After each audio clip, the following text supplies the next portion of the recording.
Well, he had been shoplifting first. The guardian angel spotted him, stopped him. He resisted. And let's just say we gave him a little pain compliance. He's sucking concrete. The reason why I'm asking about this is the man was a Bronx native. Sliwa said he believed he was a migrant because he was speaking Spanish. None of what they thought was that he hadn't been accused of shoplifting. There's been no evidence that he was. I reject the premise that anyone can take the law into their own hands. Then we have chaos. This is not the Wild West. This is New York State. Anybody surprised? We covered this story in the show yesterday. Sean Hannity live broadcasting what was presented as a group of vigilantes attacking a migrant on the streets of New York who had just shoplifted. That was supposed to be acceptable, but of course there were reasons to suspect that that wasn't the story. And we wondered, are we gonna find out? Maybe the person wasn't a migrant. Maybe they weren't really shoplifting. No, all of it was a lie. They just found, there's a guy who lives in the Bronx and they beat him up. Now, apparently he was being disorderly. Police said that he was issued a disorderly conduct summons because he was acting in a loud and threatening manner on a public sidewalk. The NYPD provided no evidence to support the allegation that the man had been shoplifting.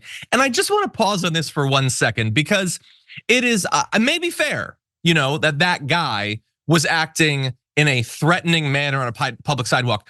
But do you know who else was acting in a threatening manner on a public sidewalk? Oh, I don't know. Maybe the gang of people beating up people on live TV. I feel like maybe there should be some summonses for them. And we have the evidence. It was on Fox News. Anyway, Sliwa now has a totally different explanation as to why they were doing what they're doing. Says that the man hit a female guardian angel before other members went and took the person down, adding that the shoplifting allegation stemmed from what those in the crowd told him. Sliwa said he believed the man was a migrant because he had been speaking Spanish and members had previously come across him with other Spanish speakers. So we thought that might be the reason. And yep, it's as stupid as that. He spoke Spanish, and as we know, the only people who do that are migrants. It's New York City.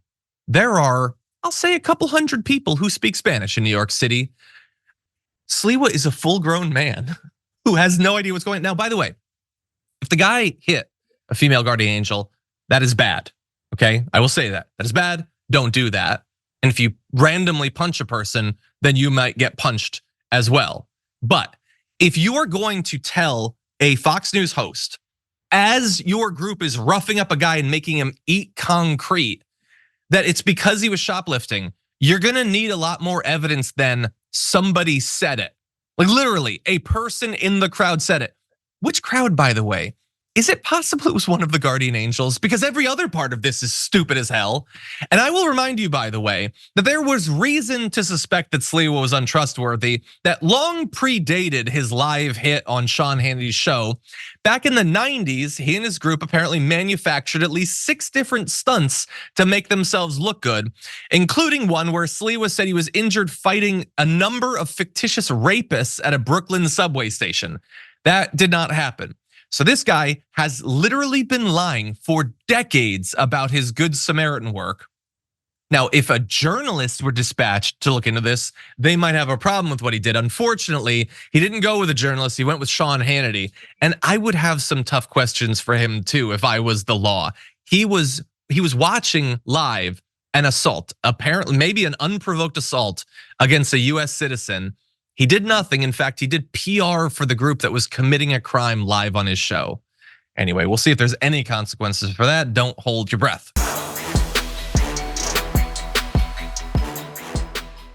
For more political news breakdowns, interviews, stories of activism, and me trying my hardest to care about the occasional big celebrity news story, subscribe to our YouTube channel at youtube.com/The Damage Report. And you can ring the bell wherever it is so you don't miss anything.